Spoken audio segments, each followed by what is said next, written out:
Sekarang kita lanjutkan lagi pembelajaran kita, yaitu pembelajaran tematik, di mana temanya masih tetap tema 1, selamatkan makhluk hidup, tetapi subtemanya adalah subtema 2, hewan sahabatku, dan pembelajarannya pembelajaran 1 dan 2.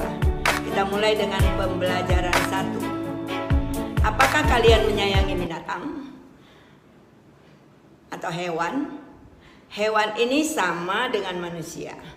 Kalau kita menyayangi dia, dia akan pasti juga menyayangi kita. Dan kalau kita lihat, hewan ini banyak manfaatnya bagi manusia. Seperti 1, hewan bisa kita jadikan sebagai bahan makanan kita, yaitu kita ambil dagingnya. Yang kedua, hewan dapat memberikan hasil pada manusia, seperti memberikan susunya, memberikan telur kepada kita, dan juga bulu ataupun kotorannya bisa dijadikan pupuk. Yang ketiga, hewan dapat membantu tugas manusia, misalnya untuk menjaga rumah ataupun untuk memindahkan kayu yang besar dari suatu tempat ke tempat lain, seperti gajah bisa membantu itu. Hewan dapat dijadikan simbol oleh suatu negara. Contoh, Indonesia menjadikan burung Garuda sebagai lambang negara kita. Berikutnya Singapura menjadikan singa sebagai lambang negaranya. Begitu juga Thailand menjadikan gajah sebagai lambang negaranya juga. Yang kelima, hewan dapat membantu manusia dalam kegiatan ekonomi. Contohnya, dengan diadakannya pertunjukan sirkus, berarti mendatangkan hasil bagi manusia, uang masuk bagi manusia. Ataupun kuda menarik bendi, berarti menambah penghasilan Pak Kusir. Karena hewan dapat memberikan manfaat bagi manusia, maka pantaslah manusia melestarikannya. Misalnya dengan cara memberinya makan, kemudian membersihkan kandangnya, memandikannya, berarti merawatnya. Karena hewan memberikan manfaat bagi manusia, maka pantaslah manusia berusaha untuk melestarikannya dengan cara merawatnya, yaitu memandikannya, kemudian memberikan makan, ataupun membersihkan kandang. Hewan sendiri berusaha untuk melestarikan dirinya, yaitu dengan berkembang biak. Apa arti berkembang biak? Berkembang biak artinya menghasilkan makhluk hidup baru yang serupa dengan induknya. Perkembangbiakan hewan dapat kita bagi atas 2 bagian, yaitu perkembangbiakan generatif. Berarti perkembangbiakan generatif melalui proses perkawinan. Yang kedua, perkembangbiakan vegetatif, yaitu tidak melalui perkawinan. Kita lihat dulu melalui perkawinan, yaitu generatif. Perkembangbiakan generatif adalah perkembangbiakan generatif itu berarti perkembangbiakan dengan melalui perkawinan, berarti menggunakan sel-sel kelamin, di mana hewan betina memiliki sel kelamin betina yang bisa menghasilkan sel telur atau kita sebut ovum. Sedangkan hewan jantan menghasilkan sperma. Pertemuan antara sel telur dengan sperma itu akan terjadi pembuahan pada hewan yang biasa kita sebut dengan zigot. Nanti zigot akan berkembang menjadi embrio atau janin atau calon bayi, calon anak pada hewan. Sedangkan perkembangbiakan vegetatif itu perkembangbiakan tidak melalui perkawinan. Perkembangbiakan vegetatif terbagi 3. 1, yaitu dengan cara bertunas.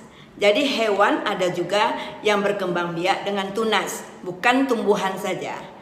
Contoh, hewan-hewan yang berkembang biak dengan bertunas adalah hidra, kemudian anemon laut, dan ubur-ubur.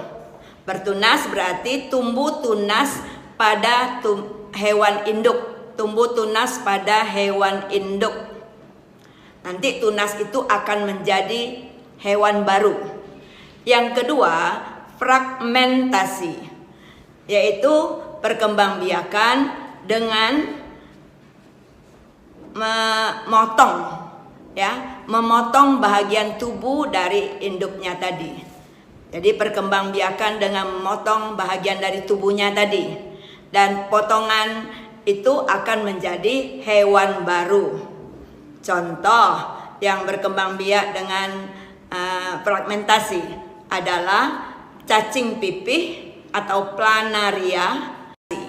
Yang ketiga, membelah diri. Ini terjadi pada hewan bersel satu, yaitu hewan yang tidak bisa kita lihat dengan mata, sangat kecil. Jadi berarti perlu menggunakan alat pembesar atau mikroskop. Contoh hewan yang berkembang biak dengan membelah diri adalah amuba dan paramecium. Sekarang kita lihat perkembangbiakan generatif. Ciri-ciri hewan berkembang biak dengan bertelur atau ovipar adalah A. Hewannya tidak menyusui anak. Yang kedua, berarti hewan itu bukanlah golongan mamalia. Yang ketiga, tidak mempunyai daun telinga. Yang keempat, tidak mempunyai kelenjar susu.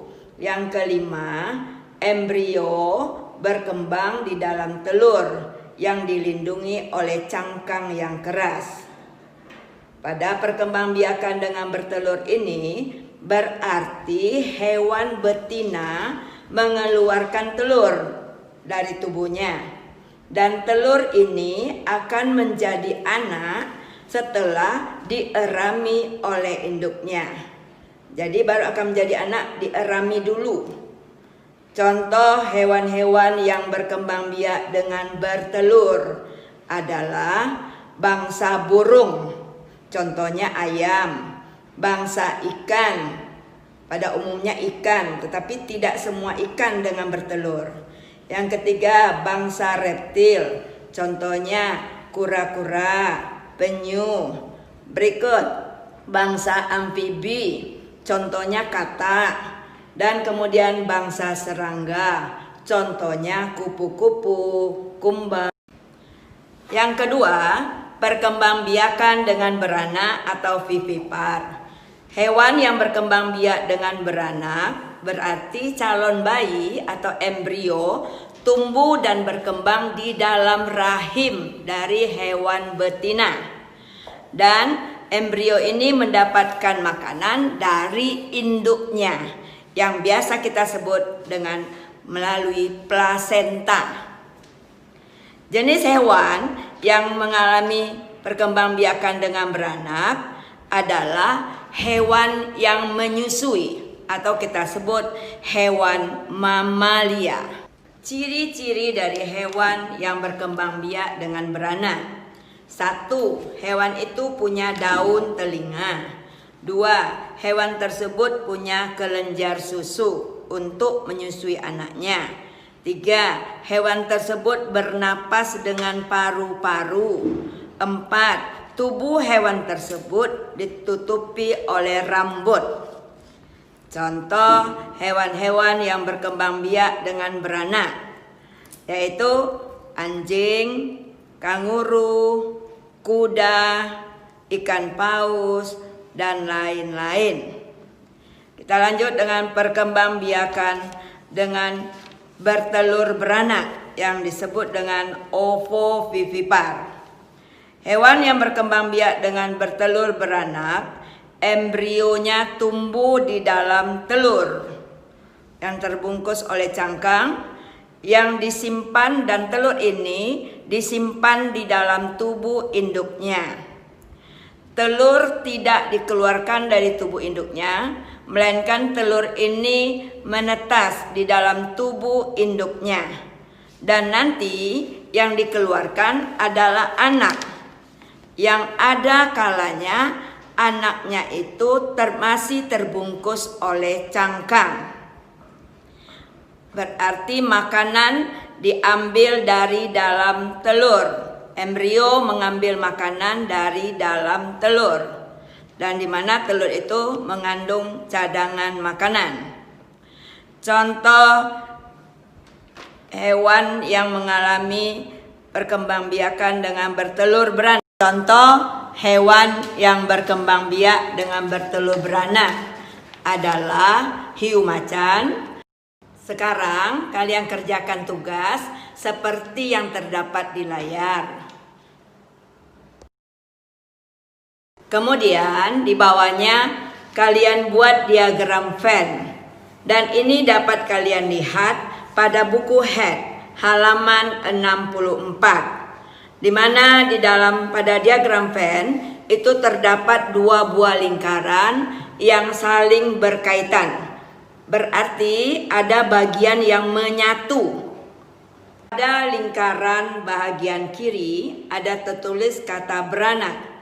Berarti kalian tulis nama-nama hewan yang berkembang biak dengan beranak. Sedangkan di sebelah kanan tertulis bertelur. Berarti kalian tuliskan nama-nama hewan yang berkembang biak dengan bertelur. Kemudian di tengah-tengah ada beranak dan bertelur. Berarti yang di tengah-tengah itu kalian tuliskan nama-nama hewan yang berkembang biak dengan beranak dan bertelur berdasarkan tugas yang di atas ya.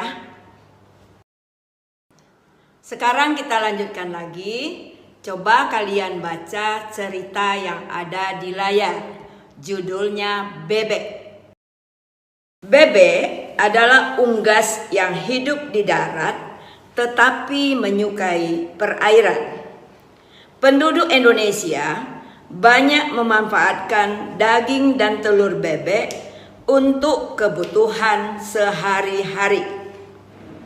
Bulu bebek tidak pernah basah meskipun ia berenang dan menyelam. Hal itu karena bulunya memiliki kelenjar minyak. Lapisan minyak berguna untuk membuat suhu tubuh bebek tetap hangat di malam hari. Sekarang di sini ada kalian lihat ada dua paragraf. Kalian tuliskan masing-masing seperti yang terdapat pada buku cetak Head halaman 67. Di sana ada tertulis paragraf 1. Apa ide pokoknya? Kemudian paragraf 2. Apa ide pokoknya? Seperti yang kalian tahu bahwa ide pokok adalah inti dari kalimat utama. Ada kalanya ide pokok ini kita ambil semua dari kalimat utama. Tetapi ada juga yang mesti kita ringkas atau ada bagian dari kalimat utama yang kita buang. Berarti yang kita ambil yang pokoknya saja. Silakan kalian tuliskan di kolom yang ada di buku Head halaman 67 pada buku tugas. Negara-negara di Asia Tenggara banyak sekali memiliki jenis-jenis hewan. Seperti gajah putih. Hewan ini dianggap suci oleh beberapa negara ASEAN, yaitu Myanmar, Kamboja, dan Thailand. Dan kalau kita lihat lagi di Indonesia, di mana perairannya lebih luas daripada daratannya, atau samudranya lebih luas daripada daratannya, di mana di dalam laut Indonesia, lautan Indonesia, tersimpan hasil laut. Kawasan Asia Tenggara terletak pada jalur perdagangan dunia. Kawasan ini menjadi jembatan antara kawasan Eropa dan Asia Timur. Oleh karena itu, Asia Tenggara menjadi wilayah persaingan bagi pihak-pihak negara yang ingin memanfaatkan kedudukan strategis kawasan ini. ASEAN adalah tempat atau wadah untuk menghindari terjadinya perselisihan yang akan timbul. Dengan kedudukan yang strategis ini, maka negara-negara itu memiliki sumber daya yang akan menjadi kekuatan bagi negara itu. Sekarang kalian perhatikan di layar masing-masing negara ASEAN dari segi ekonominya. Kita lihat negara Brunei Darussalam. Negara ini terkenal dengan kekuatan sumber daya alamnya, yaitu berupa minyak bumi dan gas alam. Dengan gas alam ini, negara Brunei memiliki pendapatan berkapita tinggi. 2. Filipina merupakan negara yang berbentuk kepulauan, yang mata pencarian sebagian besar penduduknya adalah pertanian, yang menjadi produk unggalan yang diekspor ke berbagai negara adalah nanas, padi, kelapa, dan gula.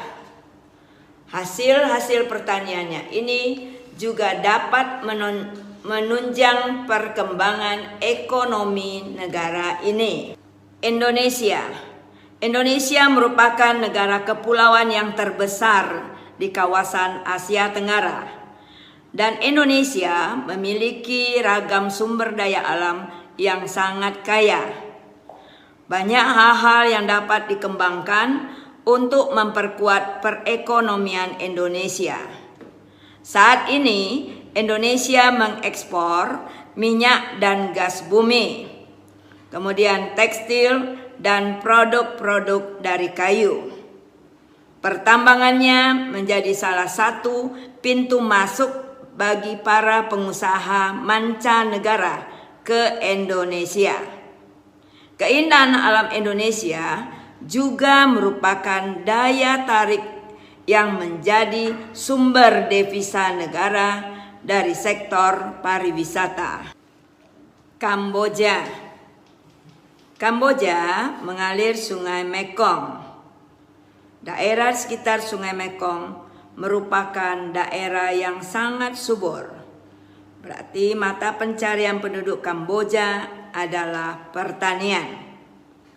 Hasil pertanian Kamboja yang terbesar adalah padi dan karet. Laos bertetangga dengan negara Kamboja. Negara ini juga dilewati oleh aliran Sungai Mekong. Sama seperti di Kamboja, kegiatan pertaniannya banyak dilakukan di sepanjang aliran sungai ini. Sebagian besar hasil pertanian dinikmati oleh masyarakat Laos. Malaysia. Kegiatan ekonomi utama penduduk Malaysia adalah bidang pertanian, pertambangan, dan perindustrian. Perdagangan internasional itu merupakan salah satu kegiatan ekonomi Malaysia yang mengalami pertumbuhan tercepat. Peralatan elektronik, minyak, dan gas bumi itu diekspor ke negara lain. Produk dari kayu, minyak sawit, karet, tekstil, sepatu, dan bahan-bahan kimia diperdagangkan di dunia internasional. Myanmar. Mata pencarian utama penduduk Myanmar adalah pertanian, perkebunan, dan pertambangan. Padi merupakan hasil utama dari pertanian di sana. Myanmar merupakan salah satu negara penghasil padi terbesar di Asia Tenggara. Singapura merupakan negara terkecil tetapi juga merupakan negara paling maju di kawasan ASEAN. Letak Singapura sangat strategis.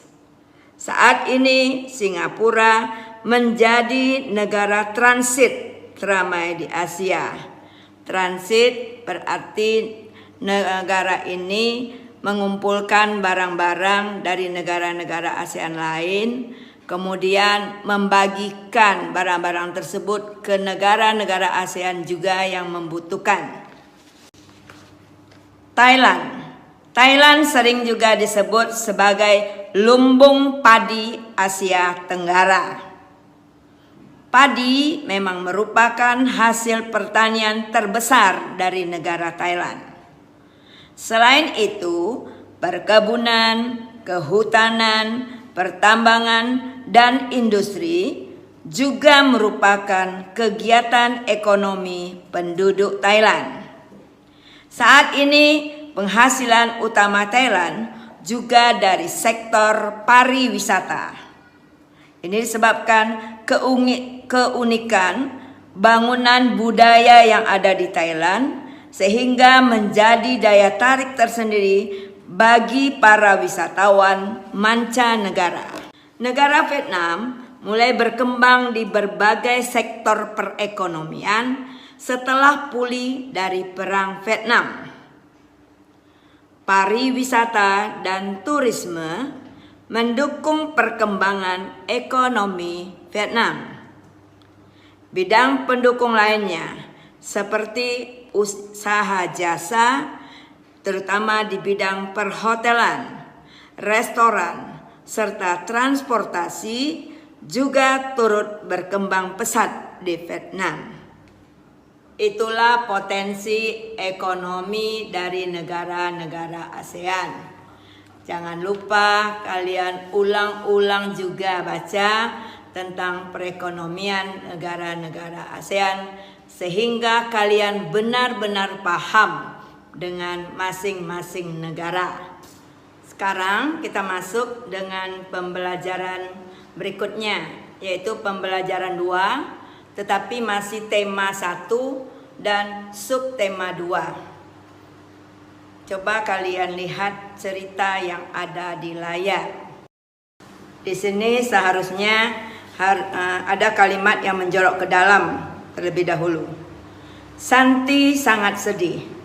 Ayahnya baru saja bercerita bahwa penduduk setempat mengeluhkan keberadaan peternakan ayamnya. Mereka tidak tahan dengan bau yang berasal dari peternakan ayamnya Santi, sehingga Santi menjadi bingung.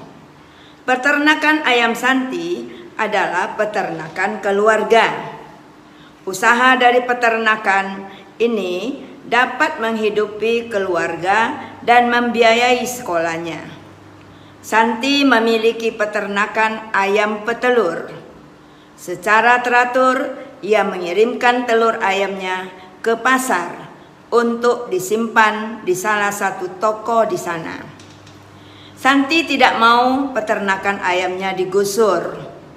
Ia akan berusaha agar penduduk mau menerima keberadaan peternakan ayamnya.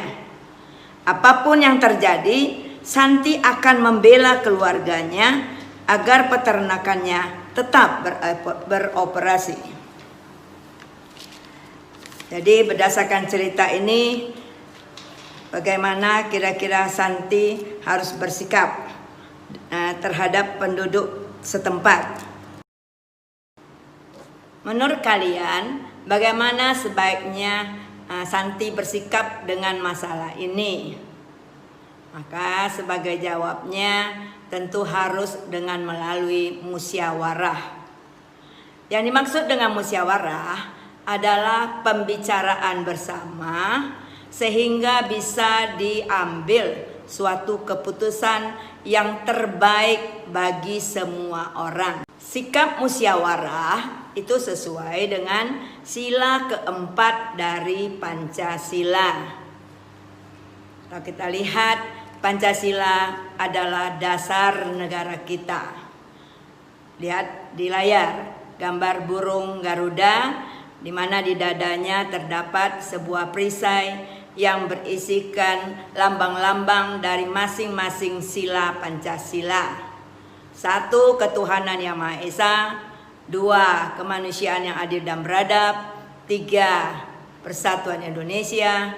4. Kerakyatan yang dipimpin oleh hikmat kebijaksanaan dalam permusyawaratan perwakilan. 5.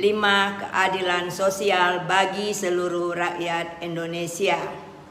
Masing-masing punya lambang. Sila pertama dengan bintang, sila kedua dengan rantai, sila ketiga dengan pohon beringin, sila keempat dengan kepala banteng, dan sila kelima dengan padi dan kapas. Adapun sikap-sikap yang sesuai dengan sila keempat. Jadi penerapan sila keempat antara lain: 1. Melakukan musyawarah di dalam mengambil keputusan. Jadi sebelum mengambil keputusan harus diadakan musyawarah, pembicaraan bersama. Yang kedua, tidak memaksakan pendapat kepada orang lain. Jadi pendapat kita tidak boleh kita paksa supaya orang ikut dengan pendapat kita. Nomor 3, mendengarkan dan menghargai pendapat orang lain dengan bijak. Jadi orang lain mengusulkan pendapat, kita dengar. Yang keempat, mengutamakan musyawarah di dalam menentukan sebuah keputusan. Yang kelima, menerima hasil keputusan meskipun tidak sesuai dengan usulan kita. Jadi hasil keputusan bersama itu harus kita ikut. Walaupun usulan itu tidak sesuai dengan pendapat kita, karena itu sudah merupakan putusan orang banyak. Berikut, melaksanakan hasil musyawarah dengan penuh rasa tanggung jawab dan ikhlas. Jadi hasil keputusan musyawarah kita laksanakan, walaupun kita tidak suka, tapi karena keputusan bersama dilaksanakan dengan ikhlas, dengan rela.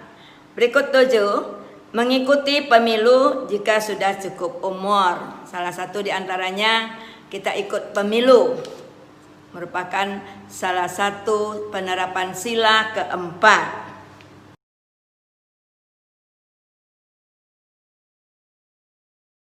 Teacher berikan beberapa contoh penerapan sila keempat di dalam kehidupan kita sehari-hari.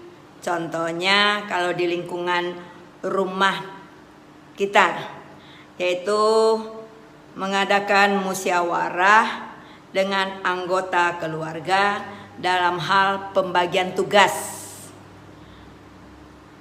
Yang kedua, musyawarah dalam menyelesaikan masalah pada saat umpamanya terjadi bencana.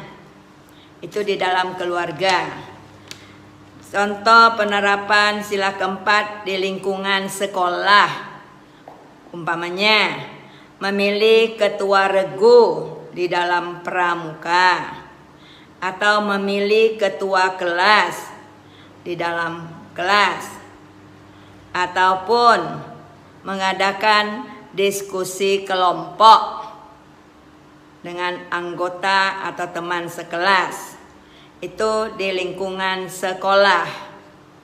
Kalau di lingkungan masyarakat, contohnya memilih ketua RT. Contoh yang kedua, memilih kepala desa. Sebagai sahabat manusia, maka hewan banyak memberikan inspirasi karya seni kepada manusia, terutama dalam hal pembuatan patung.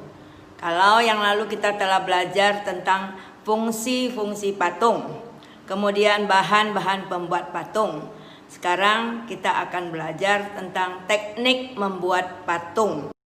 Yang pertama, teknik membutsir adalah teknik membuat patung dengan cara memijit, menambah, atau mengurangi bahan yang dibentuk. Alat yang digunakan yaitu butsir atau pisau sudip. Bahan untuk membutsir adalah tanah liat atau plastisin. Kemudian teknik yang kedua, yaitu teknik memahat. Adalah teknik mengurangi bahan dengan cara dipahat pada bagian yang digunakan, pada bahan yang digunakan. Alat, pahat, dan palu. Bahannya adalah kayu atau batu. Teknik yang ketiga, teknik mencetak. Dibedakan menjadi dua jenis, yaitu teknik cetak tuang dan teknik cetak tekan.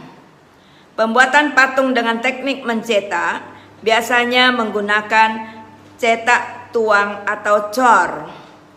Alat yang digunakan adalah cetakan sesuai dengan bentuk yang kita inginkan. Bahannya adalah semen, gips, fiberglass, atau emas cair.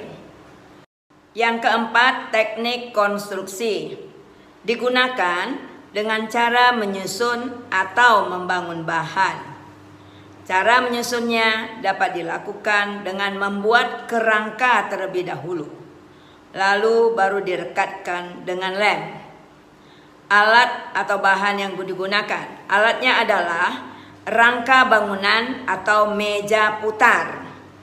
Sedangkan bahannya adalah tanah liat, plastisin, kemudian gips. Nah, pelajaran kita sampai di sini. Tugas untuk bahan tematik ini adalah subtema 2, pembelajaran 1 dan 2 dari buku MRT atau MRT ya, yaitu kelompok memilih saja. Pembelajaran 1 dan pembelajaran 2 kelompok memilih saja. Jadi kelompok A saja.